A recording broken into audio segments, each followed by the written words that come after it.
Welcome back to AskAPop. Today we're talking about building faith into the future. For anyone who has a toddler running around their casa, one thing is absolutely and abundantly clear. And that is toys around the house that's just a thing. And we had what we thought was a foolproof plan to deal with this. Put the toys into little boxes. That worked for about 2 weeks before a little bit figured out he could be Godzilla and our living room could be downtown Tokyo. And he would take and turn him upside down just like Godzilla was walking through downtown Tokyo. And I thought, wait a minute, he hadn't even seen that movie yet. And I thought, wait, no, we need to do something better.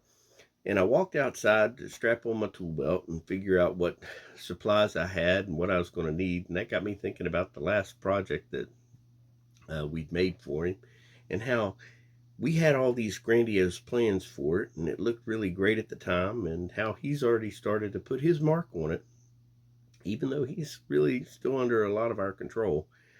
But and then I started thinking about how this is going to look, and then how by the time that he's a teenager, I have no idea what this box is going to look like. And you know what? That's perfectly fine and dandy because, with our love, with his parents' guidance, and with God's grace, he's going to be the strong, independent boy, then young man, then man, that's going to make the great decisions to turn this thing into whatever he wants it to be.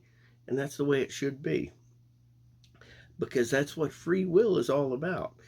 And that also reminds me of one of my favorite and actually one of the more difficult Sunday school lessons that I teach pretty much every year. And, as a reminder to y'all, I teach Sunday school to the youth, and I'll share the lesson with you all now. When I'm talking to the youth about the free will, I always ask them, I say, whenever you clean up your room for your parents, does it make them happy? And of course, they all say yes. And then I say, okay, now, if you clean up your room after your parents tell you or ask you to do it, that makes them happy. But if you clean up your room before they ask you to do it, does that make them even happier? Of course, they say, yeah, absolutely. I see, that's the difference in, if you do it, either way, they're going to love you no matter what. But if you do it because you chose to do it, that's free will in a nutshell. And that's the best way I can teach free will to teenagers. Anyway, just a thought, just thoughts to share. But now, if you'll excuse me, I got the most important job in the world, and that's to go help a toddler arrange his new toy box.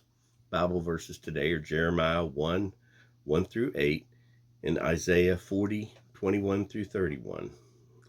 And as far as questions go, how do you think of free will?